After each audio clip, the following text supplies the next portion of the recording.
उपस्थित महानुभावों, नीरछिर विवेकी निर्णायक मंडल के सामान्य सदस्यगण एवं मेरे भाइयों और बहनों, मैंने अपनी आंखों से देखा है कि वो जो सबसे ऊंचाई पर खड़ा है उसके पीछे उसका पूरा देश लगा है।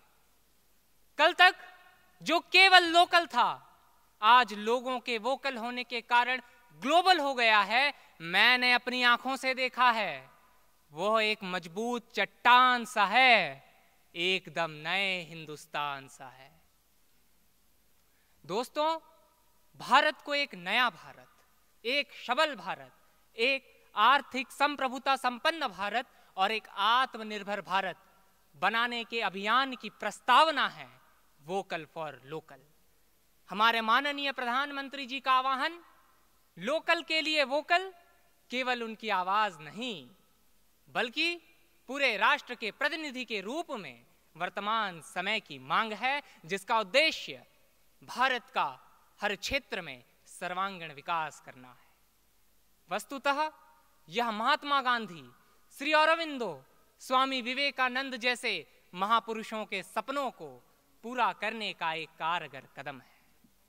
मित्रों, वोकल फॉर लोकल केवल एक पंक्ति या नारा मात्र नहीं, बल्कि यह एक व्यापक अवधारणा है, जिसके आर्थिक अवधारणा के मूल में जहां एक और राष्ट्रवाद की चेतना निहित है, तो वहीं दूसरी ओर अंतर्राष्ट्रीयवाद की व्यापक भावना वसुधैव कुटुंबकम भी समाहित है, जो कि भारत के महान विचारक पंडित दीनदयाल उपाध्याय जी के एकात्म मानववाद का ही विस्तार है।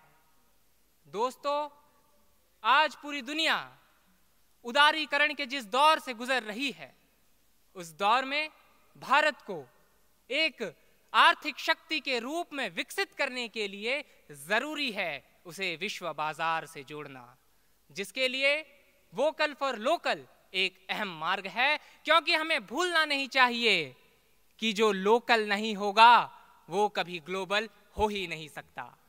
दोस्तों, इस कदम के सफल क्रियान्वयन से भारत के विदेशी मुद्रा भंडार में भी वृद्धि होगी, जो कि भारत के अर्थव्यवस्था को विश्व स्तर पर सशक्त बनाएगी।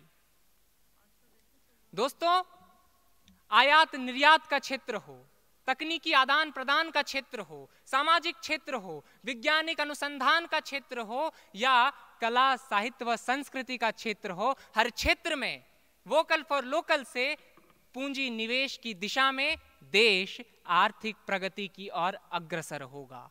और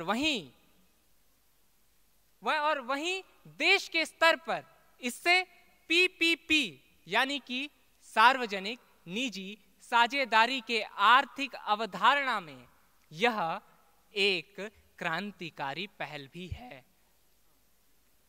मैं बस यही कहना चाहूंगा कि वोकल फॉर लोकल भारत की अर्थव्यवस्था को एक नई दशा और दिशा प्रदान करेगी, क्योंकि आजादी के इतने वर्षों के बाद आज इस नारे के साथ ही हमें स्वाभिमान का बोध हो रहा है, वास्तविक गुलामी से आजादी का एहसास हो रहा है और इसके साथ ही सच्चे अर्थों में स्वयं प्रभु बनने की भूमिका का रचाव हो रहा है। और अंत में मेरा बस इतना ही मानना है कि जब अपनों को अपनाएंगे और अपनों पर विश्वास करेंगे, तब निश्चित ही भारत के डाल डाल में फिर से सोने की चिड़िया चहचहाएंगी। धन्यवाद। जय हिंद, जय भारत।